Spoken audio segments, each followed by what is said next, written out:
ಮಾಡ್ತೀವಿ. ಅದನ್ನ ಗುರುತಿಸಿ ಮುಂಬರ್ತಕ್ಕಂಥ ದಿನಗಳಲ್ಲಿ ಗ್ರಾಮ ಪಂಚಾಯತಿ, ತಾಲೂಕು ಪಂಚಾಯತಿ, ಜಿಲ್ಲಾ ಪಂಚಾಯತಿ ಚುನಾವಣೆಗಳಲ್ಲಿ ಇಲ್ಲಿರ್ತಕ್ಕಂಥ ಸುಧಾಕರ್ ದಾಸ್ ಸಾಹೇಬರು ಅಭ್ಯರ್ಥಿಗಳ ಏನು ಹೇಳ್ತಕ್ಕಂಥದ್ದನ್ನ ಕೇಳಿ ಒಂದು ಒಳ್ಳೆ ತೀರ್ಮಾನ ತಗೊಳ್ತೀವಿ. ಅವಕಾಶ ಕೊಡುತ್ತೆ ಪಕ್ಷ. ಅದ್ರ ನೋಡಿ ಸಂಘಟನೆ ಮಾಡಿ. ಯಾಕಂದ್ರೆ ನಮ್ಗೆ ಈಗ 3 ವರ್ಷ ಇದೆ ಅಂತ ನಾವು ಕೈಗಟ್ಟಕೊಳ್ಳೋದು ಬೇಡ, ಕೈಗಟ್ಟಕೊಳ್ಳೋದು ಬೇಡ. 3 ವರ್ಷ ಅಂದ್ರೆ ಕೇವಲ 1000 ವರ್ಷ ಅಷ್ಟೇ, 1000 ದಿನ ಅಷ್ಟೇ ಇರುತ್ತೆ ನಮ್ಗೆ. 1000 ದಿನ ಅಷ್ಟೇ ಇರೋದು ನಮ್ಗೆ 3 ವರ್ಷ ಆಗಿ. ನಾವು 1 ದಿನ ಕೂಡ ಮೈ ಬೈತಕ್ಕಂಥದ್ದು ಬೇಡ.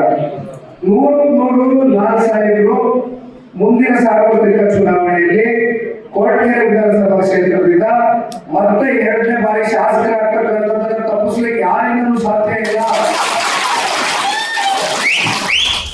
ನಾನು ಸುಮ್ಮನೆ ಮೆಚ್ಚುಗೆ ಪಡಿಸೋದಕ್ಕೋಸ್ಕರ ಈ ಮಾತನ್ನು ಹೇಳ್ತಾ ಇಲ್ಲ. 4 ಸಾಹೇಬರನ್ನ ನನಗಿಂತ ತಾವೆಲ್ಲ ನೋಡಿದ್ದೀರ. ಅವರೇನು 30,000 40,000 ಜನಕ್ಕೆ ನಿರಂತರವಾಗಿ ಆರೋಗ್ಯ ಶಿಬಿರದ ಮೂಲಕ ಪ್ರತಿಯೊಬ್ಬರ ಕಷ್ಟ ಸುಖದಲ್ಲಿ ಸ್ಪಂದಿಸಿರ್ತಕ್ಕಂಥ ಒಂದು ವ್ಯಕ್ತಿ. ಅಷ್ಟೇ ಅಲ್ಲ, ಅವರ ಒಂದು ವ್ಯಕ್ತಿತ್ವವನ್ನು ನಾನು ಬಹಳ ಹತ್ತಿರದಿಂದ ಬಹಳ ವರ್ಷಗಳಿಂದ ಗಮನಿಸ್ತಾ ಇದ್ದೀನಿ. ಬಹಳ ಒಂದು ರೀತಿ ಮಗು ಸ್ವಭಾವದ ವ್ಯಕ್ತಿ, ಮನಸ್ಸಿನಲ್ಲಿ ಯಾವ ಕಲ್ಮಶ ಇಲ್ಲದೆ ಇರತಕ್ಕಂಥ ಒಂದು ವ್ಯಕ್ತಿತ್ವ. ಇಂಥ ವ್ಯಕ್ತಿಗಳು ಇವತ್ತು ನಮಗೆ ಶಾಸಕರಾಗಿ ಆಯ್ಕೆ ಅಂದ್ರೆ ಪಕ್ಷಕ್ಕೆ ಇಂಥ ನಿಷ್ಠಾವಂತರು ಇನ್ನು ಹಲವಾರು ವರ್ಷಗಳ ಕಾಲ ಈ ಪಕ್ಷ ಕಟ್ಟತಕ್ಕಂಥದಕ್ಕೆ ಇಂಥ ವ್ಯಕ್ತಿಗಳು ಇವತ್ತು ವಿಧಾನಸಭೆಗೆ ಕಳಿಸ್ತಕ್ಕಂಥ ಒಂದು ಒಳ್ಳೆಯ ಜವಾಬ್ದಾರಿ. ನಾನು ವಿರೋಧ ಪಕ್ಷದವ್ರ ಬಗ್ಗೆ ಇವತ್ತು ಚರ್ಚೆ ಮಾಡೋದಿಲ್ಲ. ನಿಮಗೆ ಗೊತ್ತಿದೆ ಇವತ್ತು ಈ ತಾಲೂಕಿನಲ್ಲಿ ಯಾರು ಶಾಸಕರಾಗಿದ್ದಾರೆ, ಅವರು ಯಾವ ಒಂದು ದೊಡ್ಡ ಉನ್ನತವಾದಂತ ಒಂದು ಸ್ಥಾನದಲ್ಲಿ ಕೂತಿದ್ದಾರೆ ಅಂತಕ್ಕಂಥದ್ದು ನಾನು ಬಹುತೇಕ ರಾಜ್ಯದಲ್ಲಿ ಪತ್ರಿಕಾಗೋಷ್ಠಿ ಕರೆದಂತ ಸಂದರ್ಭದಲ್ಲಿ ಹೇಳಿದ್ದೆ. ಅವ್ರ ಬಗ್ಗೆ ನನಗೆ ಗೌರವ ಇದೆ, ಅವ್ರ ಹಿರಿತನಕ್ಕೆ ನಾನು ಗೌರವ ಕೊಡ್ತೇನೆ.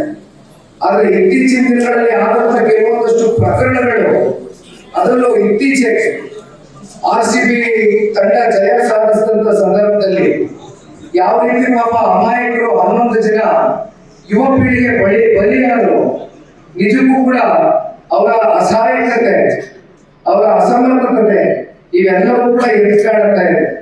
ಜನ ಇದೆಲ್ಲ ಗಮನಿಸ್ತಾ ಇದ್ದೀರಿ. ನೀವು ಕಾಲ ಒಂದೇ ತರ ಇರೋದಿಲ್ಲ, ಕಾಲಚಕ್ರ ತಿರುಗ್ತಾ ಇರುತ್ತೆ, ಉರುಳ್ತಾ ಇರುತ್ತೆ. ಬದಲಾವಣೆನೇ ಈ ಜಗತ್ತಿನ ಒಂದು ನಿಯಮ.